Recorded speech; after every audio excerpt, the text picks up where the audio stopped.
Hey everybody, what's up and welcome back to today's video guys. And today guys, I'm going to go ahead and be showing you how to go ahead and fix the problem that you might be having with Odoo if you keep getting CSV new line character import errors. This is a very simple thing to do, so make sure to watch this quick and easy video till the very end, follow my steps correctly so you can make sure that this works the same for you and you can do this yourself. But yeah guys, let's get straight into it.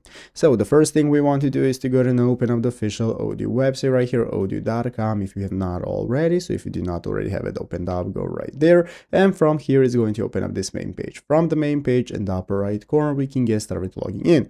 If you do not already have an account, you can go ahead and create one. If you already have one, just go ahead and log in normally. So after logging in, this is going to be the home page. From this home page in the upper left corner, we can get started with accessing the editor mode, and we're going to have the configuration tab, site settings, and so on. They're going to enable us to fix any problems. So let's go and take a look at this article right here by somebody who already had a similar error. As you can see, the CSV new line character seen in unquoted field error. So if this is your problem right here, what I suggest for you to do is to go to stackoverflow.com right here and search for this exact thread or any similar topics posted by people that had similar errors.